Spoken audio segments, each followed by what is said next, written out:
هلو وردة حلوة. النهاردة رجعنا لكم بفكرة فيديو جديد. فكرة النهاردة يكون عبارة عن ايه؟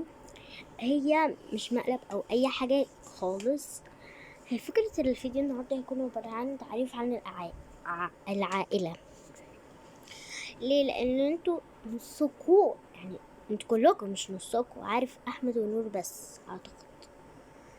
فده تعريف عن العائلة، ونصحي البيبي اللي نايم طول الفيديوهات ده. ويلا بينا نقول التعريف عن العائلة. أول حاجة أنا أحمد، أنا نور، أنا أحمد، وأنا نسمة.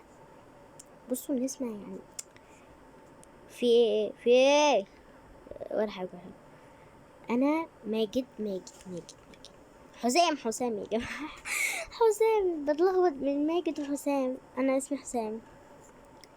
انا مش هقول اسمي. بصوا انا مش هقول اسمي. انا مامة نور، تقولي مامة نور. بصوا انا مريم، مو خلاص بقى قلت اسمي. انا مامة نور وقلت بقى قلش، بس قلت يلا عشان تعرفوا بالمرة اسمي. انا يوسف، ايسل، جودي، ليلي او ليلي نانسي، خدشبي عمر،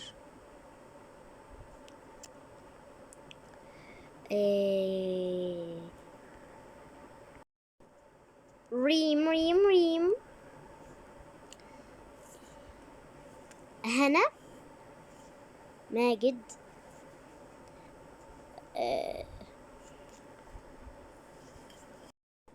سلمى، محمد، دي رودينا ودي هنا.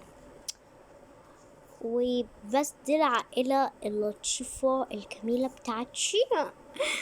وبس دي العائلة بتاعتنا. طبعا بتلخبط بين اساميهم، يا رب تفضلوا عارفين العائلة دي. طبعا يا جماعة كلكم بتقولي ممكن تعملي تعريف عن العائلة. اهي دي تعريف عن العائلة، ودي العائلة بتاعتي. واكتبوا لنا افكار، تحديات، مقالب، فلوجات، اي حاجة. طبعا احنا في سوريا برضو. فبصوا احنا ممكن في اقرب وقت نمشي من سوريا. ايوه، ليه بحب سوريا؟ انت عايزة تمشي في سوريا؟ خليكي في البيت ده واحنا نروح بيت مصر.